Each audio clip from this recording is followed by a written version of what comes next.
College admission season is right around the corner, and I'm sure some of you may have already heard back around your early admission decisions, or maybe waiting to hear back from your dream schools you apply to. I want to take a moment today to share my perspectives as a 6-year digital marketer on 2 things. One, is college necessary in today's world to begin with?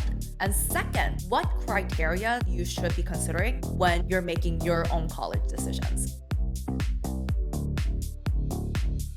With AI on the rise, some companies are working to automate a lot of the tasks that used to be more admin for entry-level jobs. Of course, there's a lot of uncertainty around how AI will impact the job market. It may mean that hiring will get more competitive, or it may create more jobs in other areas. At the end of the day, people who stand out are going to be the ones with real experiences and real skill sets that could be applied to the job market. So is college still worth it? Watch till the end to find out. In this video, I'm gonna break down if college is worth it and the key factors to consider when making your college decisions, and some of the other things that I wish I knew before I made my own decision to go to WashU. With rising tuition and student debt, it's hard not to think about whether that cost for college would be worth it. I think college provides you these 3 big benefits. 1, education. Second, that paper qualification required for applying to certain jobs. And then third, network. What some people don't realize is that nowadays it's less about the education. With so many online tools and resources available, you can learn some of the required skills at a fraction of the price. Let's take graphic design as an example, which I majored in from college. You really don't need a college degree to be able to learn how to use the software like Illustrator, Photoshop, to be able to build a good portfolio. Today, it's more about networking and that educational qualification that allows you to apply to certain corporate jobs. If the college tuition plus the opportunity cost of not going to college, which you may be able to spend to build your career for 4 years and start to earn early, outweighs the benefits of going to a 4-year college, college may not be the best option for you. On the other hand, if you're looking to go into a profession that will require you to go to grad school, like law, medical, or if you're looking to be a professor or go in a profession where you went to undergraduate is less of a significance, that's a different story. And this is where you'll need to weigh your options carefully and consider key factors before you make that college decision that would be best for your career trajectory, which I'll be diving in more depth shortly.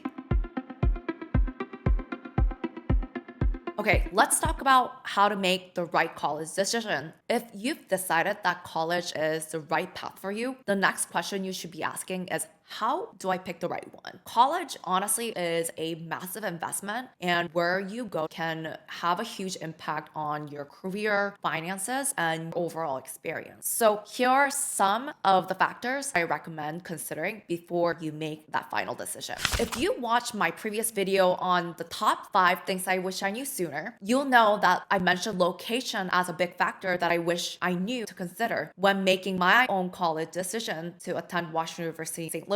Location matters more than you think. This is something that a lot of people overlook, and I am personally guilty of that too, because I made my decision to go to WashU solely based on rankings. But the location of your college can make a huge difference. I mean, even now with a lot of remote working options and advancements in technology that allow you to work from anywhere, you'd be surprised to find out how much impact location of our college has on landing your job, especially because of your access to networking, internships, and job opportunities. Simply put, if you're located near a big city where major job markets are, higher your chances are of getting internship, networking, and job opportunities that could potentially lead to a real job. But if you're planning to go into a profession that requires you to go to grad school, location may become less important. All this said, think about your end goal and where you want to end up ultimately. Let's say if you want to go into finance,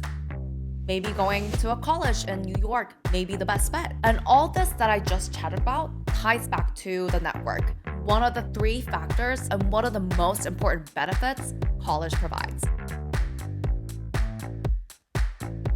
Look at what companies recruit from the college. This is a factor that I completely overlooked and something that I wish more students thought about. If you already know what industry you want to end up in, definitely check if your dream companies are hiring from the college you're considering. Some colleges have really strong pipelines and connections with certain firms and certain industries, while some colleges may not. And you could find this out by talking to student representatives, researching online, and talking to college admissions or their career office. Grading system is definitely something that I didn't quite consider when I made my own decision for college, but it actually matters a lot, especially if you're considering grad school. I mean, I know a lot of people probably know this already, but some colleges don't do plus or minus grading, meaning an 89% and an 81% count as a B. And this could be a huge roadblock, especially when you're considering grad school like law school or medical school or any other competitive graduate programs. Also, some schools are known for deflation, which can make it difficult for you to get good grades, which can really hurt your chances when you're applying for your grad school. So if your future depends on continued education, going to grad school, definitely look into how the grading system and GPA system works in the college you're considering. And the best way to find out how the grading system works and how tough it is to talk to someone who's currently a student there or someone who recently graduated so you could ask for their frank and most up-to-date perspective. Another important point that I want to talk about is that your dreams and goals may change, and that's totally normal. One factor that you should definitely bake into your decision-making process is to find out whether the college you're considering makes it easy for you to switch between schools or switch your major. Unfortunately, some schools make it really difficult for you to switch your major or switch between schools. So let's say if you start in art and sciences and want to switch to bio or business school, find out if that is even an option. Some universities have strict admission requirements for certain programs, while some universities may make it really easy for you to switch majors and switch between schools. Even if you think you know exactly where you're going, definitely give yourself that flexibility to be able to pivot. Because you never know. You may start out in one major and find out that you absolutely hate it, or find out that you have talent in other areas. For those of you currently pondering which college to go to, don't fall into this trap. Don't just look for a career center, but make sure that they have a clear career system that will help you get to the finish line. So many universities have career centers to serve as resources for your career. But what actually matters more is whether that college has a structured career program that actively sets you up for success. What I personally found is that who's leading the career centers and who's actually working in the career centers really matter. I mean, what's the point in going to them to ask for your career help if someone who's working at the career center has never really worked and doesn't have the connections? So please look for schools with career programs that have active job placement support. That means having a system that forces you or requires you to have an internship or a job lined up. For instance, some business schools require you to do OCI, an on-campus interview, if you don't have anything lined up. And that's totally different from career center or career fair on campus, where they bring in recruiters from firms. These firms may not be good ones because it really depends on what connections the college has, and just throw you out there to figure everything out yourself, even starting from deciding whether that career fair would be worth it for you or not, to preparing, doing follow-ups, kind of have you figure everything out yourself without a clear guideline. So don't just check to see whether there's a career center or fairs. Definitely check to make sure that there's a structured career program that will help you get to the finish line. And honestly speaking, having that structured career program can decide whether you graduate with a job or not.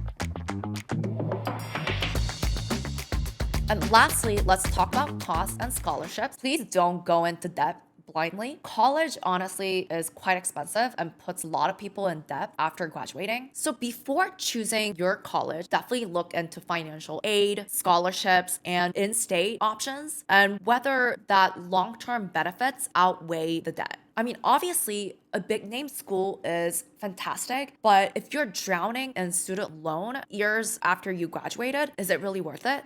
definitely be strategic about your return on investment. At the end of the day, college is really what you make out of it. It's not a ticket to success, but if you go in with a plan, it may open up a lot of doors. So if you decide to go to college, definitely pick a school that will set you up for success, whether it's through its location, recruiting pipeline, grading system, or career support. And if you're still unsure, remember there's no one-size-fits-all answer. Some people may thrive in college, but some may build phenomenal careers without one. But the biggest thing to remember as you're working through to find what would be best for yourself is to make sure to build in that possibility that your goals and plans may change in the future. Thanks again for watching. Let me know in the comments below what your thoughts are around whether college is still necessary. And if you're currently choosing a college, what's your biggest factor? I'd love to hear your thoughts. See you in my next video.